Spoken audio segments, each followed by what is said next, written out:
अस्सलाम वालेकुम, मैं हूं अमीर अब्बास। गुज़श्ता कुछ अरसे से पाकिस्तान पीपल्स पार्टी के जाले मुसलसल ये दावा कर रहे थे कि अगली हुकूमत पीपल्स पार्टी की होगी और बिलावल भुट्टो वज़ीर आज़म होंगे। बाद अज़ां जब मुस्लिम लीग नून के कायद नवाज शरीफ ने ऐलान किया कि वो 21 अक्टूबर को वतन वापस लौटेंगे तो नून लीग सियासी तौर पर काफ़ी मुतहरिक हो गई। ताहम उसी असना में पीपल्स पार्टी के रहनुमाओं ने मुस्लिम लीग पर शकूक व शुबहात और इल्ज़ामात आयद करना शुरू कर दिए। बिलावल भुट्टो ने वाज़ेह तौर पर कहा कि उनकी जमात को लेवल प्लेइंग फील्ड नहीं मिल रही और उनकी यह शिकायत नून लीग से है। उन्होंने नून लीग का नाम लिए बगैर कहा कि एक सियासी जमात ने 2013 में साजिश करके पीपल्स पार्टी को इक़्तिदार से बाहर निकाला। याद रहे कि माजी करीब में तहरीक इंसाफ की वफाकी हुकूमत को चलता करने में पीपल्स पार्टी ही पेश थी। मार्च 2019 में पीटीआई हुकूमत के खिलाफ ट्रेन मार्च की क़यादत बिलावल भुट्टो ने की थी। उस दौरान मुस्लिम लीग नून अपने पत्ते सीने से लगाए बैठी रही। फिर कायद पीटीआई और साबिक वज़ीर आज़म को घर भेजने का क्रेडिट बजा तौर पर पीपल्स पार्टी के हिस्से में आया, लेकिन हैरत अंगेज तौर पर पीपल्स पार्टी ने इक़्तिदार के लिए नून लीग के लिए रास्ता हमवार किया और शहबाज शरीफ वज़ीर आज़म बन गए। एक मौका पर आसिफ अली जरदारी ने अपनी ख्वाहिश का इजहार करते हुए कहा कि मैं अपनी जिंदगी में बिलावल भुट्टो को पाकिस्तान का वज़ीर आज़म देखना चाहता हूं। मुल्क बचाने के लिए हमने तहरीक इंसाफ के सरबराह को इक़्तिदार से निकाला। जाले अपनी क़यादत की सियासी चालों की कामयाबी का जश्न मनाते अपने मकसद यानी बिलावल भुट्टो को वज़ीर आज़म बनवाने के ख्वाब को पूरा करने के लिए पंजाब में अपनी ताकत जमा करने लगे। तहरीक इंसाफ छोड़ने वालों को वेलकम करने के लिए जालों ने अपनी बाहें फैला दी, लेकिन फिर यकायक सारी गेम ही उलट गई। सियासी मंजरनामे पर अचानक एक नई जमात इस्तेहकाम पाकिस्तान पार्टी उभरी और तहरीक इंसाफ छोड़ने वालों का रैला उसमें समाना शुरू हो गया। दिलचस्प बात यह है कि इस्तेहकाम पाकिस्तान पार्टी और नून लीग में सियासी रोमांस की खबरें बढ़ने लगी, जिस पर पीपल्स पार्टी कुछ हक्का बक्का रह गई। पीपल्स पार्टी को झटका लगा तो उसने खैबर पख्तूनख्वा के इलेक्टेबल्स की तरफ देखना शुरू कर दिया, लेकिन वहां परवेज खटक ने तहरीक इंसाफ पार्लियामेंटेरियन के नाम से एक नई पार्टी लॉन्च कर दी। अब जबकि इलेक्शन कमीशन ऑफ पाकिस्तान कह चुका है कि वो जनवरी 2024 के आखिरी हफ्ते में मुल्क में आम इंतखाबात का इनेकाद करा देगा, तो मुल्क की सियासी जमातें इंतखाबी मैदान में सरगर्म हो चुकी हैं। चुनाचे पीपल्स पार्टी की क़यादत ने एक बार फिर पंजाब में डेरे डाल लिए, लेकिन बज़ाहिर अब पंजाब में पीपल्स पार्टी के मुकाबले में नून लीग ज्यादा मजबूत नजर आने की कोशिश कर रही है। पीपल्स पार्टी के करीब समझे जाने वाली कौफ लीग का झुकाव भी अब मुस्लिम लीग नून की तरफ नजर आ रहा है। मुस्लिम लीग कौफ पंजाब के सेक्रेटरी जनरल चौधरी शाफी हुसैन के मुताबिक इंतखाबात के हवाले से पीपल्स पार्टी से सीट एडजस्टमेंट की कोई बात नहीं हुई। अलबत्ता नून लीग से सीट एडजस्टमेंट के लिए कमेटी बना दी गई है। आम इंतखाबात में मुस्लिम लीग नून के साथ मिलकर मैदान में उतरेंगे और मुझे उम्मीद है कि इस बार कौफ लीग सिंध से भी कुछ सीटें निकाल लेगी। दूसरी जानिब सिंध में भी पीपल्स पार्टी के खिलाफ एक बड़ा सियासी इत्तेहाद कायम होने जा रहा है। यहां सवाल यह उठता है कि क्या पीपल्स पार्टी अब भी मरकज में हुकूमत बनाने के लिए पुरज़्म है? क्या 16 माह हुकूमत की खराब कारकर्दगी पहुंचने वाले नुकसान से नून लीग की कमजोर सियासी पोजीशन से पीपल्स पार्टी फायदा उठाना चाहती है?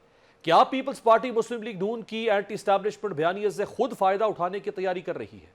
एक रिपोर्ट के मुताबिक मार्च अप्रैल 2022 को जिस गैर मकबूलियत का सामना तहरीक इंसाफ को था, उससे कहीं ज्यादा आज नून लीग गैर मकबूल हो चुकी है और उसकी सबसे बड़ी वजह तारीखी महंगाई और मईशत की बदहाली है। इन हालात में नून लीग ने अपनी सारी उम्मीदें नवाज शरीफ की वापसी से मुंसलिक की हुई। नवाज शरीफ अपनी पार्टी की मकबूलियत के हुसूल के लिए एंटी एस्टैब्लिशमेंट बयानिया बनाना चाह रहे हैं। उस बयानिए का मतलब यह होगा कि नवाज शरीफ इंतखाबात के नतीजे में बनने वाली अपनी मुमकिन हुकूमत के लिए एस्टैब्लिशमेंट और अदलिया के साथ लड़ाई की बिसात अभी से बिछा रहे हैं। हैरत अंगेज तौर पर पीपल्स पार्टी जो एंटी एस्टैब्लिशमेंट बयानिए की एक तवील तारीख रखती है, वो खुद इस मामले में खामोशी इख्तियार किए हुए। तो क्या एंटी एस्टैब्लिशमेंट बयानिए का नुकसान नून लीग को और फायदा पीपल्स पार्टी को हो सकता है? सारी सूरत हाल पर बात करने के लिए हमारे साथ मौजूद हैं पाकिस्तान पीपल्स पार्टी के ऑनरेबल रहनुमा साबिक वज़ीर आला पंजाब सरदार दोस्त मोहम्मद खान खोसा साहब। बहुत शुक्रिया सरदार साहब। सूरत हाल आपके सामने रख दी है, यही सियासी मंजरनामा बन रहा है। इसका पेश मंजर भी मालूम है और पस मंजर भी मालूम है। पीपल्स पार्टी कहाँ खड़ी होगी अब? बिस्मिल्लाहिर्रहमानिर्रहीम। Mir thank you very much. Peoples Party तो अपनी जगह पे खड़ी है जी, और बड़ी मजबूती से खड़ी है। हमेशा से एक स्टांस जो पीपल्स पार्टी और पीपल्स पार्टी की क़यादत का रहा है, तो पाकिस्तान की बेहतरी और अवाम के लिए खुशहाली के मौके पैदा करना। सिंस शहीद ज़ेड भुट्टो यही स्टांस रहा और इसी पे कोशिश होती रही। अनफॉर्चुनेटली हमारे मुल्क का जो सियासी माहौल है, वो इस तरह के जो ख्वाहिशात हैं या इस तरह की ज़रूरियात जो हैं, उनको सूट नहीं करता, या मैं इसको बल्कि थोड़ा सा करेक्ट कर दूं कि उसको उस तरह से होने नहीं दिया जाता। और आपने देखा कि वक्त के साथ साथ मुख्तलिफ हुकूमतें, ये नहीं सिर्फ पाकिस्तान पीपल्स पार्टी की हुकूमतों के खिलाफ, लेकिन मुख्तलिफ सियासी जमातों की हुकूमतों के खिलाफ मुख्तलिफ अंदाज में साजिशें होती रहीं। पॉलिटिकल स्टेबिलिटी पाकिस्तान में कभी नहीं आने दी गई, वट एवर रीजन। आप उसमें एक्सटर्नल एलिमेंट्स को कसूरवार ठहराएं या उसमें इंटरनल चंद एलिमेंट्स को जो है आप मुझे पे इल्ज़ाम ठहराएं, लेकिन ये हकीकत है, इसे हम मुंह नहीं मोड़ सकते। इंशाल्लाह ताला we are very hopeful and we are trying at the national level कि हम ज़्यादा से ज़्यादा लोगों तक रसाई करके और पाकिस्तान पीपल्स पार्टी के लिए आने वाले वक्त में बेहतर से बेहतर माहौल बना सकें। सरदार साहब, 2013 के इलेक्शन में जो शिकस्त हुई पीपल्स पार्टी को पंजाब में, तो आज 10 साल के बाद बिलावल साहब ने नाम लिया है कि वो तो जनरल पाशा थे और नवाज शरीफ थे और इफ्तिखार चौधरी थे। आज आप कह रहे हैं कि लेवल प्लेइंग फील्ड की शिकायत हमें नून लीग से किसी और से नहीं है। ये ना हो कि आज से 10 साल के बाद 2024 के इलेक्शन के बारे में आप बता रहे हो कि नहीं वो तो कोई और था, वो कोई और एस्टैब्लिशमेंट थी, ये कुछ और था। मेरे ख्याल में अब उस तरह के हालात उम्मीद नहीं है कि आप यानी मोरेख लिखेगा कि जी तब ये हालात थे। अब तो बड़ा जदीद दौर है। अब गिलगित में क्या हो रहा है वो कराची वाले उसी लम्हे बैठ के देख रहे हैं, मुजफ्फराबाद में क्या हो रहा है वो सिबी वाले उसी लम्हे बैठ के देख रहे हैं। अब तो जदीद दौर है, अब तो ये चीज़ें छुप नहीं सकती हैं। एंड मैं खास तौर पे तो ये अपनी पार्टी लीडरशिप को भी फ्रॉम द टाइम जब इमरान खान साहब के खिलाफ अदम एतमाद का ये सारा सिलसिला तैयार हो रहा था, तब से लेके और जब तक ये पीडीएम की हुकूमत ख़त्म नहीं हुई, जिसका हिस्सा पीपल्स पार्टी भी थी, तब तक कहता रहा कि मोहतात रहें, इनसे नून वालों से मोहतात रहें, क्योंकि ये अपने वादे और अपनी बात के पक्के नहीं, ना अपने वादे और अपनी बात पे ठहरने वाले लोग हैं। ये वक्त गुजारते हैं, अपना बेनिफिट देखते हैं और उसके बाद फिर अपने ही राह को हमवार करते हैं। This is exactly what happened in 2013। अगर आप थोड़ा सा पस मंजर में चले जाएं तो 2008 में चार्टर ऑफ डेमोक्रेसी के तहत जो है वो मुस्लिम लीग ने और पीपल्स पार्टी ने जो है मरकज में भी और पंजाब में भी हुकूमत जो है वो फॉर्म की। फिर कुछ इस तरह के हालात पैदा हो गए जिसकी वजह से मुस्लिम लीग ने जो है वो मरकज से हुकूमत छोड़ दी और एक खास हद तक पीपल्स पार्टी को अपने साथ रखा सूबे के अंदर। फिर उनसे भी अलहदगी इख्तियार कर ली और अकेली अपनी हुकूमत बना ली के जो फौज के दम पे, यानी उसको अपने साथ शामिल करके पीपल्स पार्टी को एक साइड पे कर दिया। एंड देन 2013 के इलेक्शन से पहले अगर आप थोड़ा सा उस माहौल को याद रखें कि मियाँ नवाज शरीफ ने तमाम तर और मियाँ शहबाज शरीफ ने खासकर तमाम तर जो साबका मुआहदे और जो अंडरस्टैंडिंग्स थी स्टेबिलिटी के लिए, पॉलिटिकल स्टेबिलिटी के लिए, माशी स्टेबिलिटी के लिए, मुल्क के माहौल में स्टेबिलिटी लाने के लिए, जो एक चार्टर ऑफ डेमोक्रेसी जो है वो दोनों बड़ी जमातों ने आपस में तय किया था, उसे इनहराफ करके और पीपल्स पार्टी के खिलाफ मकसद है पूरी मुहिम जोई शुरू कर दी। इस हद तक कि मखदूम यूसुफ रजा गिलानी के खिलाफ मियाँ नवाज शरीफ खुद काला कोट पहन कर अदालत में पेश हो गए। मेमो गेट में। तो आप किस पाशा की बात कर रहे हैं या आप किस जहीरुल इस्लाम साहब की बात करें कि उन्होंने साजिश की, ये तो आपके सामने की बातें, पोशीदा बातें तो नहीं है। सही। और उन्हीं हालात से निकल के उन्होंने अपनी राह जो है उसको हमवार किया। तेरह की हुकूमत की अगर ये ऐसे लोग हैं, अगर सरदार साहब ये ऐसे लोग हैं नून लीग वाले और शरीफ बरादरान के, ये मुनाफकत भी कर लेते हैं, ये पाँव पकड़ते हैं फिर गला पकड़ लेते हैं, ये सियासत में चालबाजियां करते हैं जैसा कि पीपल्स पार्टी पोर्ट्रे कर रही है, तो फिर इनके साथ बैठ के आप 16 महीने के लिए और तारीफें एक दूसरे के साथ बिल्कुल ऐसे जफियां सियासी रोमांस, फिर वो क्यों हुआ? नहीं, हुकूमत का हिस्सा बनना जो है वो उसकी अगर आप बात करें तो उस पर बात की जा सकती है, लेकिन ये बड़ी कैटेगोरिकल बात है। ये किसी वक्त आपके सामने ये बात आ जाएगी कि पीपल्स पार्टी की क़यादत इमरान खान, क्योंकि उस वक्त मुल्क के हालात इतने खराब हो चुके थे, बाद में भी कोई खास बेहतर नहीं हुए, बाद में मजीद खराबी आई है, लेकिन उसकी बुनियाद तो खराबी की इमरान खान ने जो है वो डाल दी थी।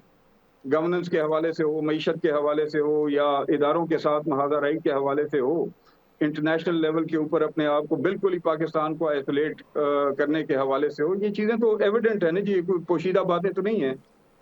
तो वापस कुछ ना कुछ ट्रैक पे लाने के लिए ये ज़रूरी था कि उनसे छुटकारा पाया जाता और मुल्क को वापस किसी पटरी पे लाने की कोशिश की जाती। पीपल्स पार्टी इन 1.5 साल के दौरान आप देख लें, रिकॉर्ड है कि हर उस मौके के ऊपर जहां पे गवर्नमेंट की तरफ से, यानी नून की गवर्नमेंट की तरफ से पब्लिक इंटरेस्ट के बरखिलाफ कोई बात जा रही थी, वहां पे पीपल्स पार्टी ने हमेशा स्टैंड लिया।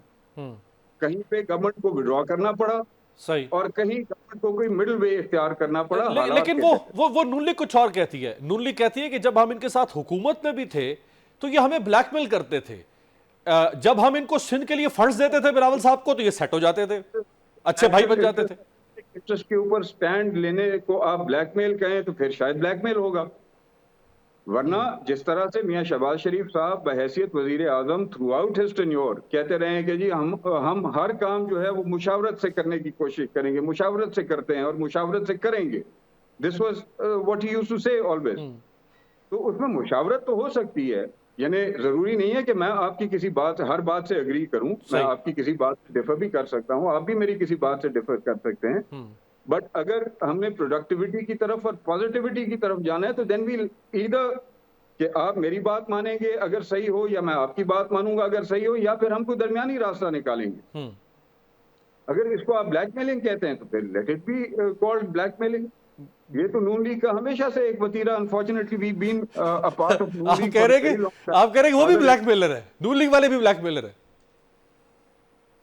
मैं ये बड़ा एक जरा सीरियस सा लफ्ज है, बड़ा एक सीरियस इल्जाम सा आ जाता है ब्लैकमेलिंग पे, लेकिन मैं ये समझता हूं कि अपनी पोजीशन को मद्देनजर रखते हुए नून लीग जब नहीं होती इक्तदार में या जब कमजोर होती है तो फिर वो हर चीज मानने के लिए तैयार होती है, बिलखसूस मियां शहबाज शरीफ साहब।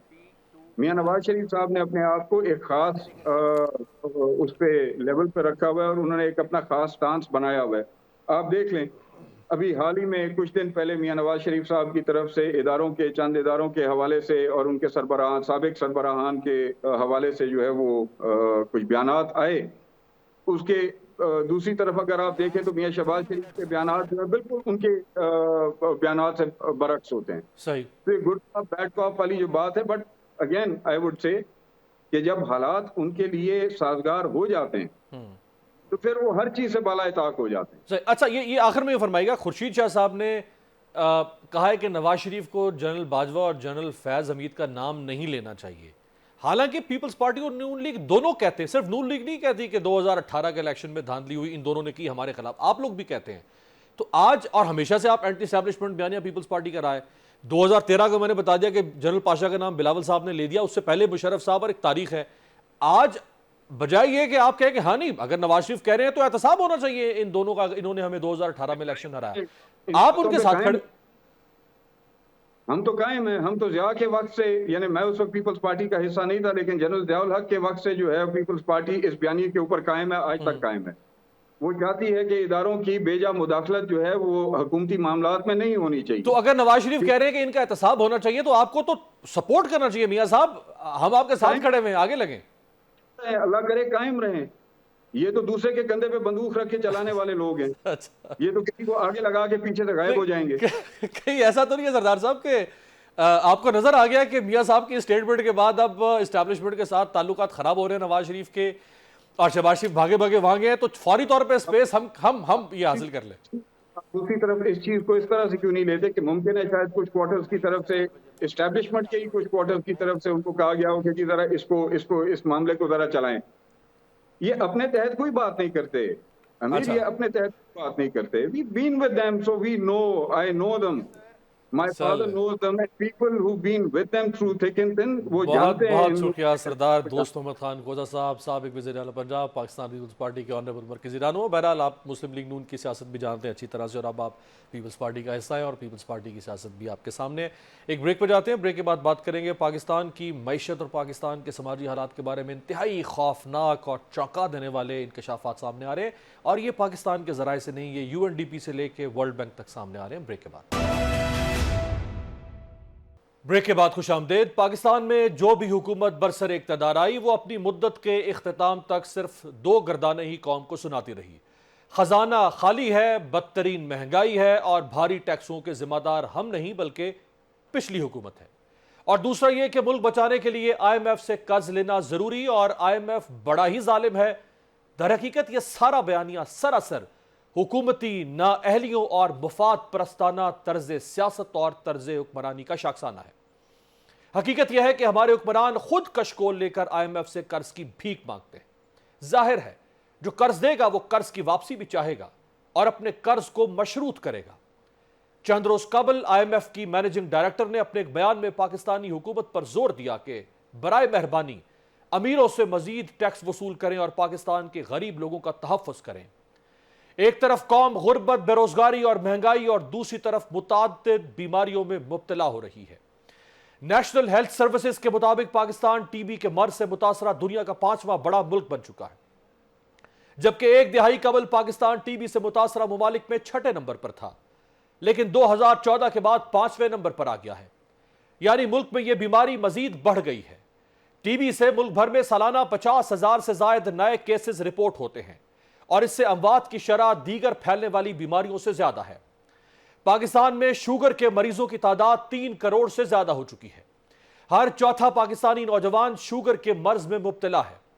ذیابطیس سے متعلق ایک حالیہ رپورٹ میں انکشاف ہوا ہے کہ ذیابطیس کے مریضوں کی تعداد کے حوالے سے پاکستان دنیا میں پہلے نمبر پر آ گیا ہے۔ 30% لوگ اس موذی مرض میں مبتلا ہیں۔ ایک اور رپورٹ کے مطابق ملک میں ہر سال تقریباً 3,000 بچوں میں خون کے کینسر کی تشخیص ہو رہی ہے۔ مکمل علاج کے لیے بیماری کی جلد تشخیص بہت ضروری ہے، لیکن ملک میں ایسی سہولیات ہی نہیں ہیں کہ جس سے مریضوں کی مکمل تشخیص اور بر وقت علاج ہو سکے۔ ہیپاٹائٹس سی کے اعتبار سے بھی پاکستان دنیا کا سب سے زیادہ متاثرہ ملک بن گیا ہے۔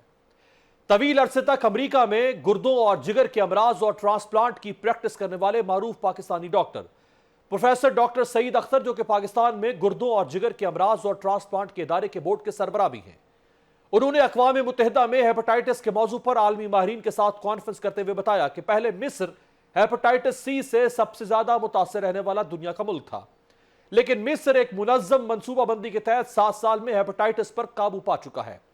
مصر کے اس بیماری سے پاک ہونے کے بعد پاکستان اب دنیا بھر میں سب سے زیادہ متاثرہ ملک بن چکا ہے۔ بد انتظامی پاکستانی معاشی نظام کی وہ بہتی گنگا ہے جس میں ہماری پوری اشرافیہ ہاتھ دھو رہی ہے۔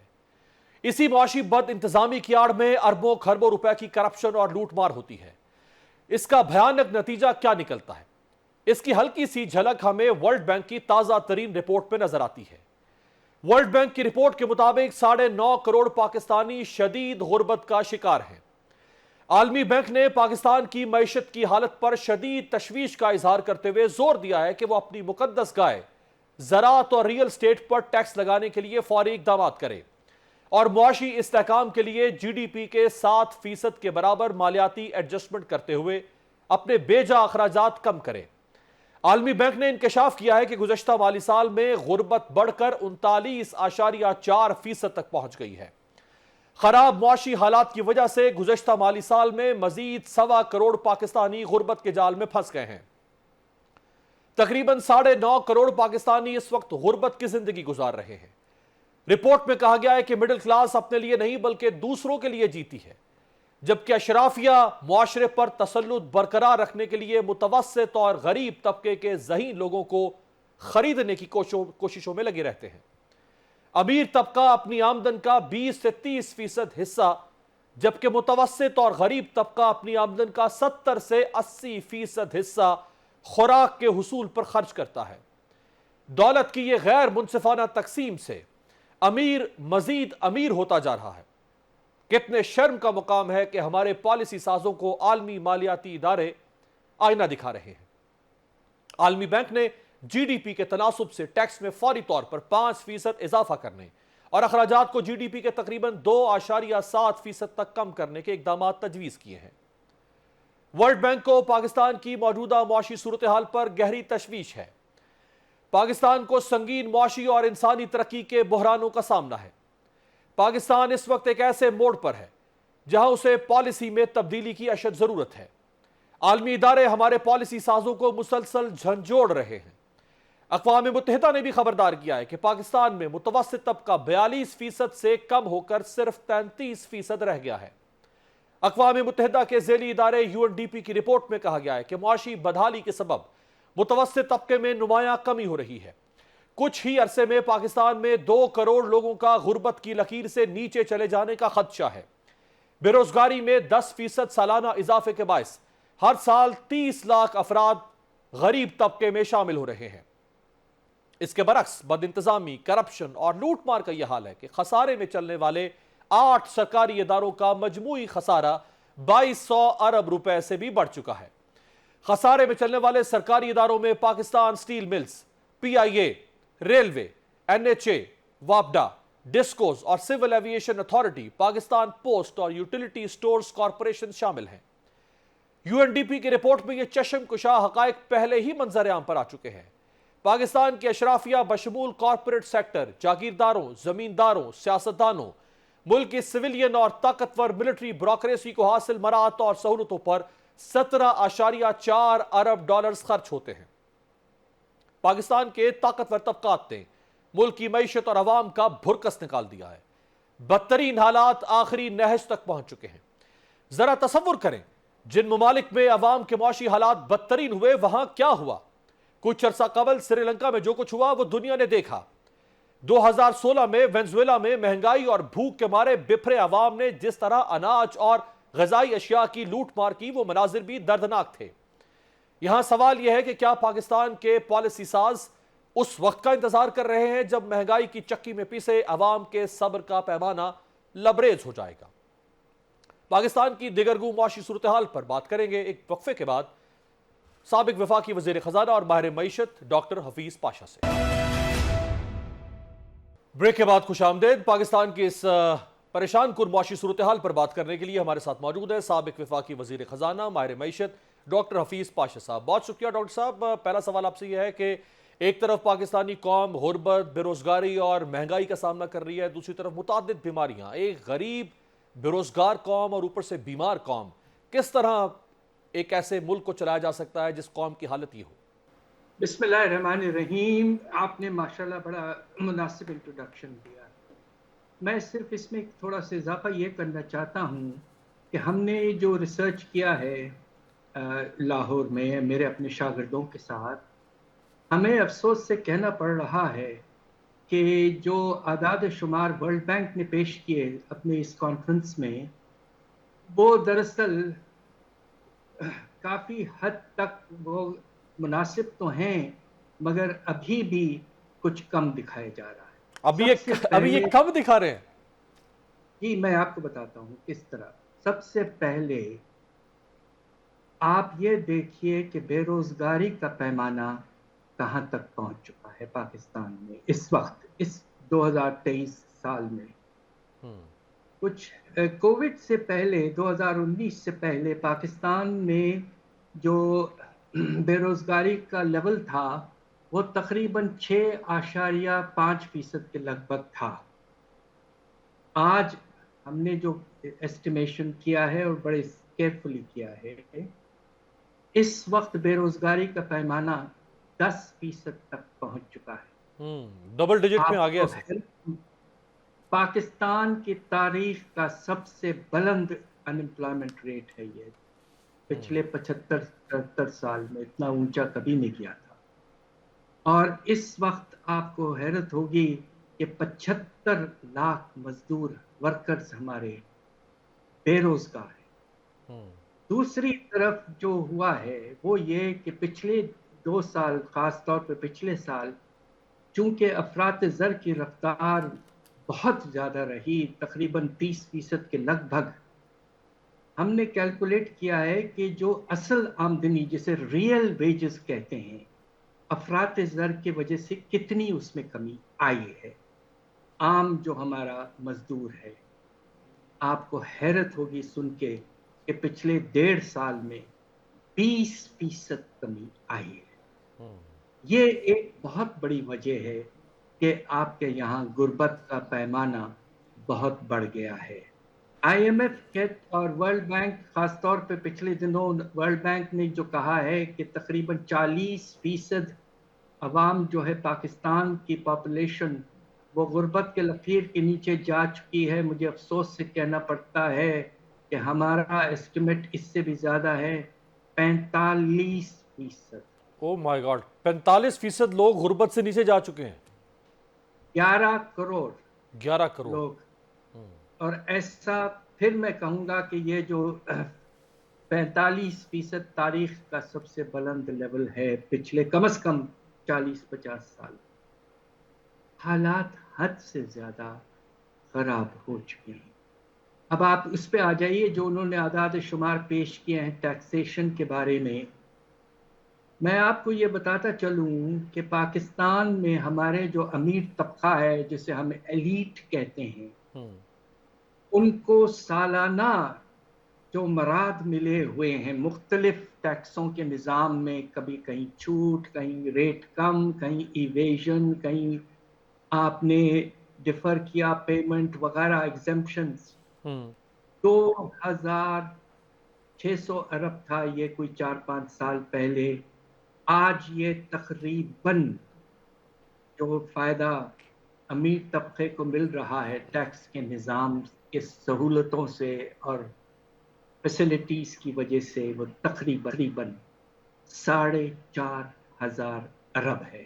او اور آپ اس سال کا ٹارگٹ ریونیو، ٹیکس ریونیو آپ کا 9,200 ارب ہے.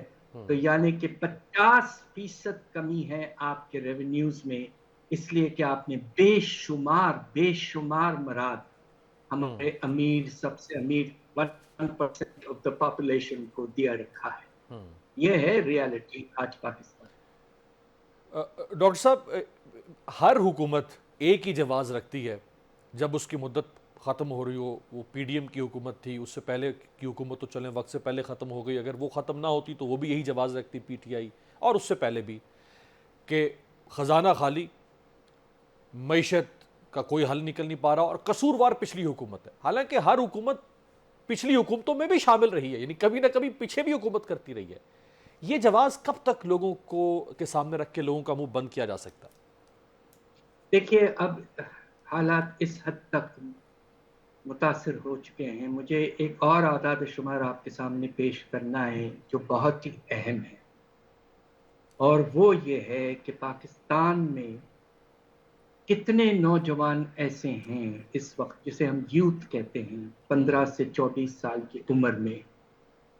کتنے نوجوان پاکستان میں ایسے ہیں جسے ہم اب یوتھ بلج بھی کہتے ہیں، جو بالکل بیکار ہو چکے ہیں، یعنی کہ آئیڈل ہیں.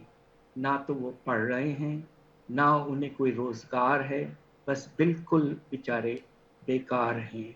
اس کا پیمانہ مجھے کہتے ہوئے بھی بہت افسوس ہوتا ہے. 2 کروڑ نوجوان بیکار ہو چکے ہیں پاکستان. ایسا بھی کبھی نہیں ہوا تھا پہلے. دیکھیے یہ وقت آ گیا ہے، اب پاکستان کے پاس کوئی راستہ نہیں ہے کہ ہمیں اب ایک نئے سوشل کانٹریکٹ، ایک نئے چارٹر کی طرف جانا ہے اگر ہمیں اپنے ملک کو سنبھالنا ہے اور آگے لے جانا ہے. اس کے علاوہ مجھے کہنا پڑتا ہے، میں نے 40 سال پاکستان پہ ریسرچ کیا ہے، آپ کے پاس کوئی اور آلٹرنیٹیو نہیں بچا اس وقت آپ کے سامنے ہے. ڈاکٹر صاحب، یو این ڈی پی سے اور ورلڈ بینک سے اور یونائٹڈ نیشن سے زیادہ خوفناک تصویر آپ نے سامنے رکھی ہے. آپ کے فیکٹ سن کے تو مجھے لگ رہا ہے انہوں نے بہت لحاظ کر دیا ہے پاکستان کی معاشی جو فیس ہے اس کو دکھانے میں. تو جو گزشتہ حکومت تھی اس کو بھی پاکستان کی اسٹیبلشمنٹ کی سپورٹ حاصل تھی، آج موجودہ نگران حکومت کو بھی پاکستان کی اسٹیبلشمنٹ کی سپورٹ حاصل ہے. حکومت اور اسٹیبلشمنٹ ایک پیج پر ہیں. آئی ایم ایف حکومت کے ساتھ کھڑا ہے، چونکہ آئی ایم ایف کا پلان جو ہے وہ ہو چکا تھا تو وہ چل رہا ہے، ابھی کنٹینیو ہے. پھر رکاوٹ کیا آ رہی ہے سخت فیصلے کرنے میں؟ دیکھیے رکاوٹ یہ ہے کہ آپ کا جو اس وقت पावर स्ट्रक्चर है और जो आप की एलीट है, उनको जो है पिछले 75 साल से बेशुमार मराद मिले हैं। उनका जो रोल है सियासत में और पॉलिसी मेकिंग में वो बड़ा काफ़ी कंट्रोल में उन्होंने रखा हुआ है हर चीज़। अभी भी आपने देखिए, मेरी गुजारिश ये है कि SIFC हम्म। जो स्पेशल इन्वेस्टमेंट फैसिलिटेशन काउंसिल बनाया गया है, ये माशाल्लाह एक अच्छा इनिशिएटिव है, मगर इसमें ये कहना कि हम बाहर से बहुत पैसा ले आएंगे और अपना निज़ाम चला लेंगे, विथ ऑल ड्यू रिस्पेक्ट्स, ये इन इफेक्ट ये इम्प्लाई कर रहा है कि अंदरूनी हमें सख्त और भारी रिफॉर्म्स शायद लेने की ज़रूरत ना पड़े। ऐसा हुआ मुशर्रफ साहब के दौर में, आप देखिए कि हम अफगानिस्तान की जंग में अमेरिका के साथ शामिल हुए, 33 अरब डॉलर हमें मिले, मगर उसके बाद में आप देख रहे हैं 2007-8 के बाद, उनके आखिरी साल के बाद में हालात फिर बहुत ज़्यादा ख़राब होते रहे हैं। देखिए, solution does not lie in big lump sum external injections. यकीनन ऐसा आए, फॉरेन डायरेक्ट इन्वेस्टमेंट ज़रूर आए, मोस्ट वेलकम, मुनासिब सेक्टर्स में आए जिससे बेरोजगारी में कमी आए, मगर साथ साथ इस वक्त आपके टैक्स के निज़ाम को, आपके खर्चों के निज़ाम को, इस तरह की चीज़ों पर आपको बिल्कुल जहन से बड़े बड़े इक़दामात लेने हैं। बिलीव मी, वक्त आ चुका है। आपका जो पब्लिक डेट है वो 4-5 साल पहले 60% था हमारे इकोनॉमी का, आज वो 75% तक जा चुका है, और इस रफ्तार से अगले 5 साल में ये 100% तक जा चुका। जी, बहुत बहुत शुक्रिया। डॉक्टर हफीज पाशा साहब हमारे साथ मौजूद थे। वो बता रहे थे कि पाकिस्तान का मसला सिर्फ और सिर्फ बैरूनी सरमायाकारी या बैरूनी कर्ज या इमदाद से हल नहीं हो सकता, बल्कि उसके लिए पाकिस्तानी रियासत को और रियासत के चलाने वालों को पाकिस्तान की माशी ढांचे में बहुत बड़ी तब्दीलियों की ज़रूरत है। आपसे मुलाकात होगी कल। देखते रहिएगा जमहूरियत।